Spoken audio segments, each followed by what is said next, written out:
Praise to the God of all earth, the God of the heavens and the skies and the earth, the God, our Creator, who has left His begotten Son to come and die for our sins. Praise to you, O God, the God of all creations, the God of all human beings, and the God of all who are alive and listening to His voice. Praise and honor, praise and praise, all praise be unto your holy name, God, for your care, for your love, and for all your mercies towards us. We are very grateful, oh God, brothers and sisters in Christ.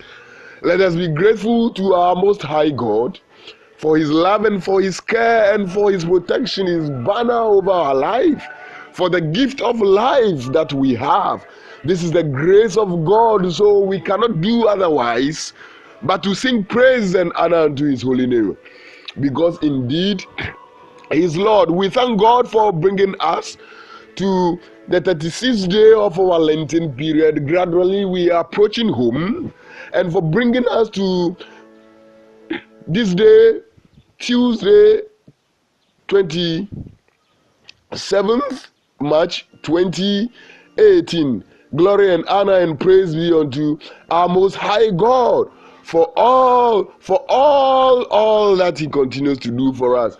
Brothers and sisters in Christ, I invite you specially to join hands, to join even as we reflect on the goodness of God, His love for us and His message for us on this day. I am the Reverend Bright Mawina Mfoyo of the EP Church Ghana, and I bring to you today's Bright Morning Reflections. Our text is Psalm 35 verse 11 to 25. Psalm 35 verse 11 to 25. I read the text from the International Standard Version of the Holy Bible. False witnesses stepped forward and questioned me concerning things about which I knew nothing. They paid me back evil for good. My soul mourns. But when they were sick, I wore sackcloth, humbled myself with fasting, and prayed from my heart repeatedly for them. I paced about as for my friend or my brother, and fell down mourning as one weeps for one's mother. But when I stumbled, they rejoiced and gathered together. They gathered together against me, attackers whom I did not know. They tore me apart and would not stop. Malicious mockers, they gnashed their teeth against me. Lord, how long will you just watch? Rescue me from their destruction, my precious life from these young lions. Then I will give you thanks in front of the great congregation. In the midst of the mighty throng, I will praise you. Do not let my deceitful enemies gloat over me, nor let those who hate me without justification mock me with their eyes. For they do not speak peace. They devise clever lies against the peaceful people of the land.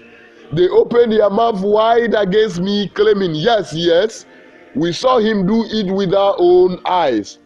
You see this, Lord, so do not be silent.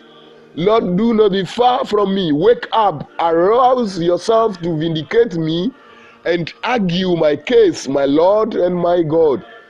Judge me according to your righteousness, Lord my God, but do not let them gloat over me. Don't let them say in their hearts, yes, we got what we wanted. Don't let them say, we have swallowed him up. The word of God. Thanks be to God. Brothers and sisters in Christ, yesterday we looked at Psalm 41, which had a similar teaching as today's Psalm. Yesterday in Psalm 41, we look at how the enemies of the writer of that Psalm, David, was in trouble as a result of his sinfulness, and all the people he had helped in the past turned against him were mocking him and gloating over him, wanting him to die, when he cried unto the Lord.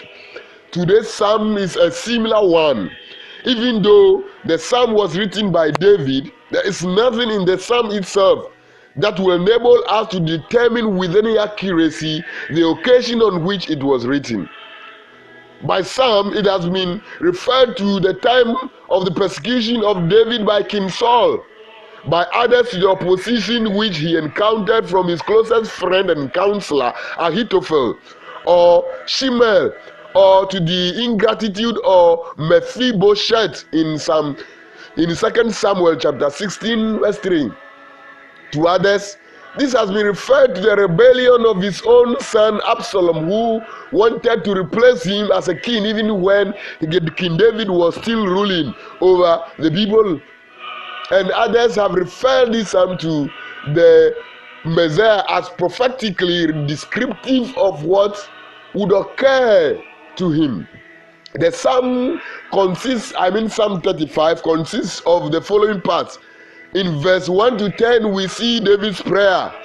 In verse 11 to 16, we see the description of the character and the conduct of his enemies, the enemies of King David. And in verse 17 to 28, we saw an earnest appeal to God in view of these circumstances to interpose and deliver him, to show that he was the patron and friend of those who were calumniated and injured.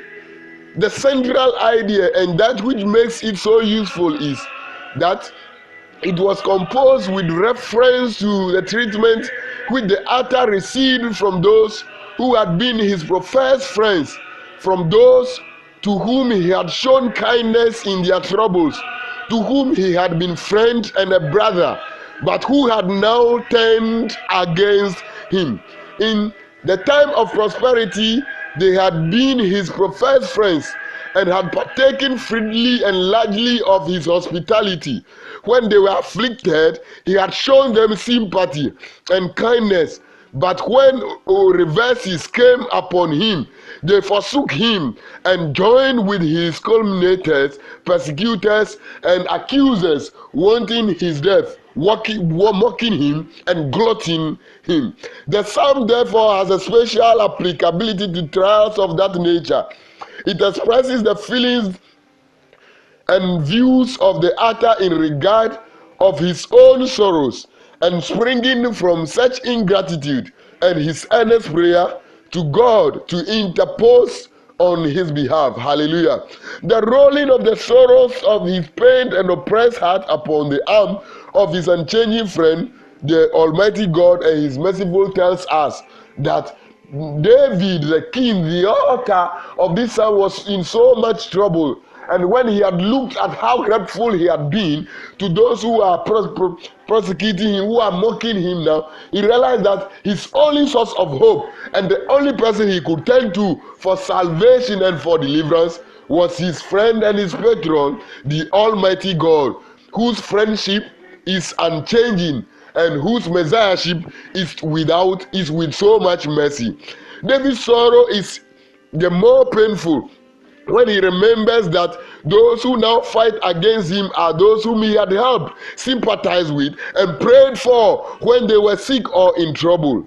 They are hoping that David will soon be caught so that they can bounce on him and destroy him. He knows that only God can keep him going and preserve him from his attackers. So David turned to God and he prayed to him. He called upon him never to sit down and watch, but to vindicate him. Hallelujah. They are hoping that David will soon be caught, and so that everything they wanted, they can say, aha, the money he got to help us was evil money, was bad money. We see this occurring and reoccurring in our lives day in and day out. That the people who were in trouble, whom you have helped, whom you sought help for, whom you have fervently prayed for to go out of their troubles, when the table has now turned, would keep on mocking and mocking and mocking. It is the same thing that David is experiencing. And of course, you know that when this happens in your life, then your sorrow would be so much, and you begin to think and say that, oh, was it even good that I had helped these people when they were in their troubles? But brothers and sisters in Christ, the solution is to turn to your God and to cast your cares unto God and to pray unto God, to ask God to do something in your life, to not let sit and watch you, but you rather pray to God.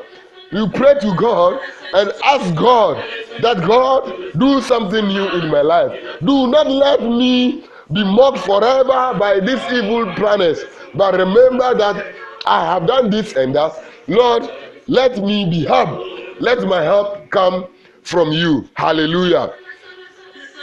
The evil plot and the false accusations against David could not do anything as long as he trusts in God, and then God will allow him victory over his enemies. Hallelujah.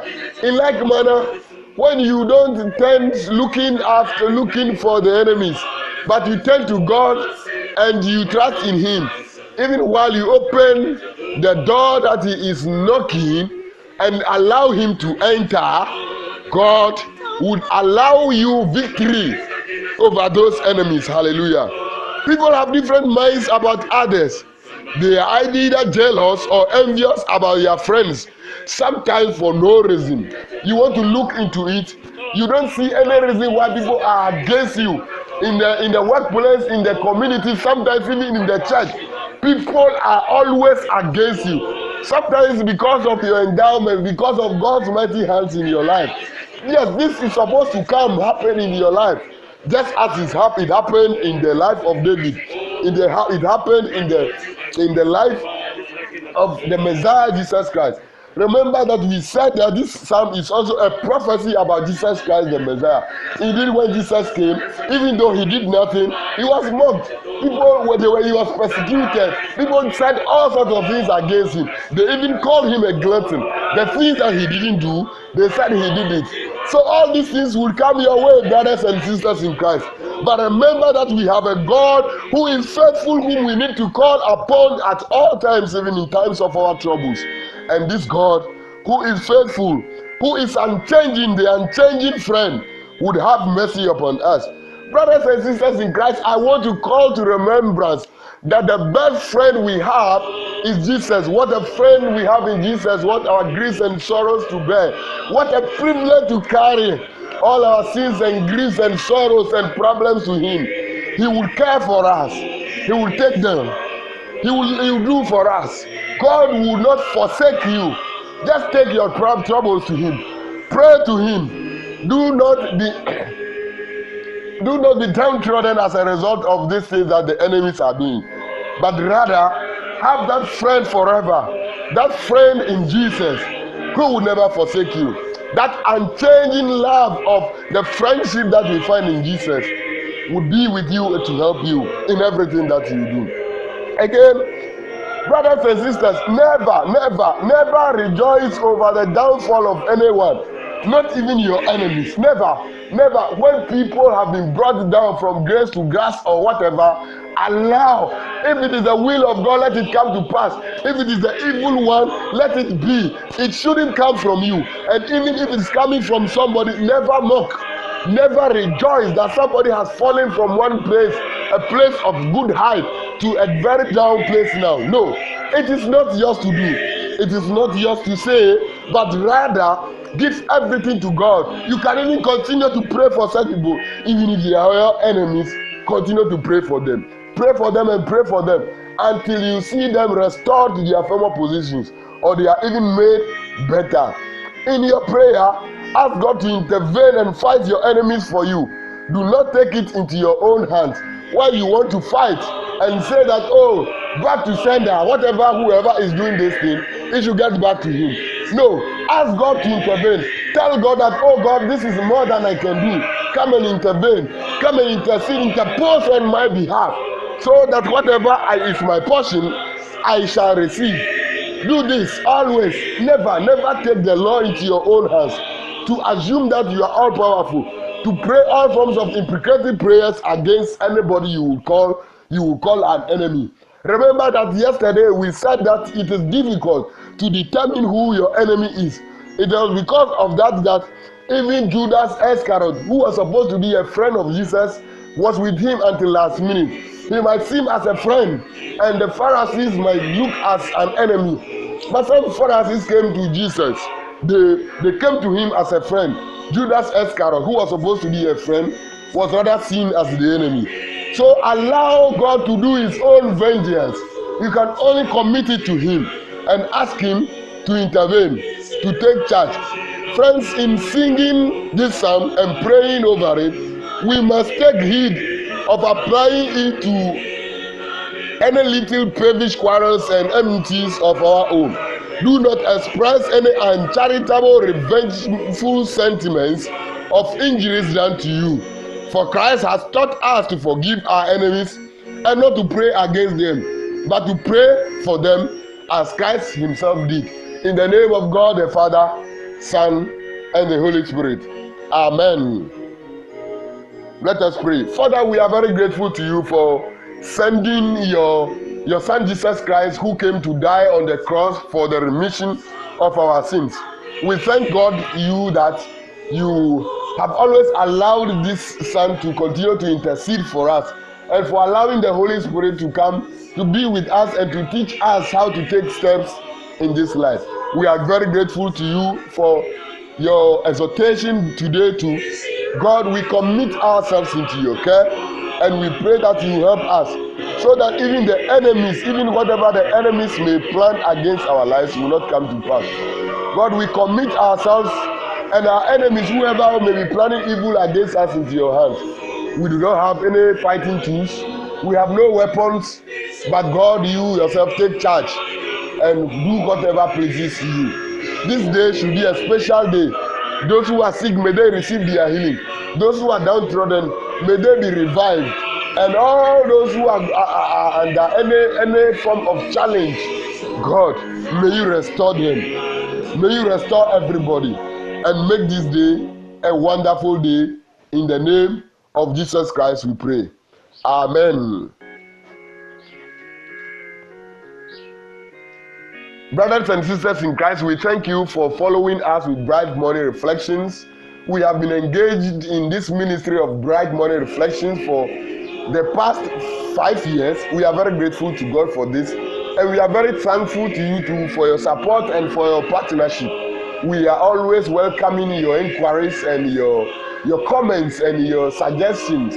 You can always contact us on WhatsApp on 020411 3206 0204113206. You can send us an email, brightpasturesoutreach@gmail.com. We would always be ready to partner with you to make this ministry an everlasting one to the glory of God. I am the Reverend Bright Mawina Mfojo, a minister of the gospel with the Evangelical Presbyterian Church Ghana and the author of Bright Morning Reflections. And we'll meet tomorrow, God willing, with the text Psalm 69 verse 1 to 15. I wish you a blessed day, and may the rest of the week be made gracious. May the gracious hand of God be upon you and your family. So until we meet tomorrow, God willing, be blessed now and forevermore. Amen.